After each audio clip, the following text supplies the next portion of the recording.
We also see this in the small intestine, and this mucus lining is this, substance that we secrete, largely made of carbohydrate, actually.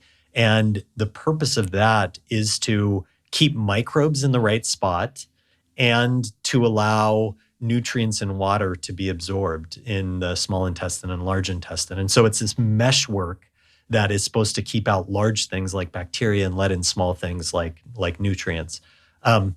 That mucus layer it turns over more slowly than the luminal contents passing by. And so if a microbe learns to hold on to that mucus layer, it can actually resist the flow of the contents of the gut. And so there's many microbes in the gut that are not just good at attaching to mucus, but also good at nibbling on it, at eating it. And, there are these bacteria like Akkermansia mucinifera, mucus loving. It's one of its main things it does is actually eat mucus in the gut. That's its lifestyle. And so there's, an incredible gradient of activity from the host tissue working your way out to the middle of the gut.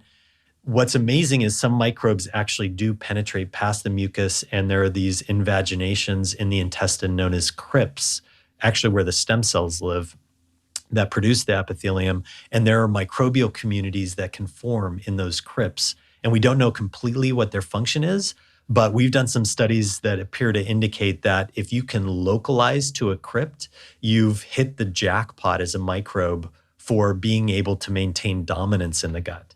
So if you sit in the crypt and something similar to you, another microbe that's similar to you comes into the gut, you can actually exclude that microbe.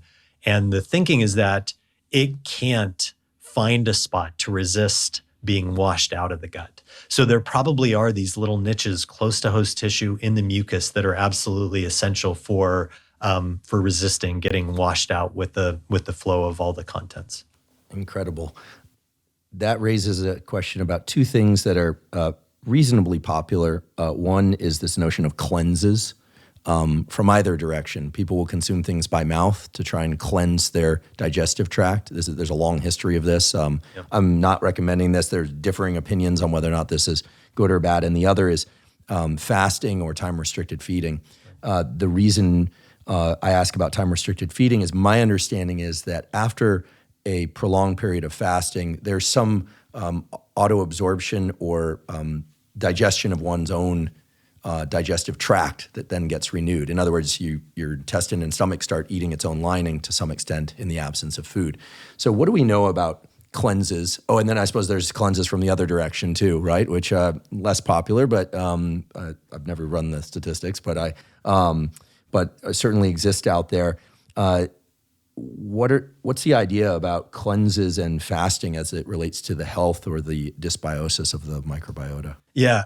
There hasn't been a lot of high quality science in this area. And so it's really hard to conclude whether these are good for health or bad for health. I think the fasting, we're in a really interesting situation in the industrialized world because we have so many problems associated with our digestive tract. And that probably has to do with our highly processed diet and perhaps having a microbiota that's fairly perturbed as well.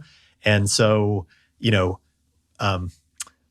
whether doing things like this are good or bad, it's really hard to define because we may be starting off in a fairly bad state anyway. There's so many diseases that we're dealing with, metabolic syndrome, inflammatory bowel disease, that just put a massive portion of the population in a very different category than people that are thinking about how do I maintain health? How do I live a long life?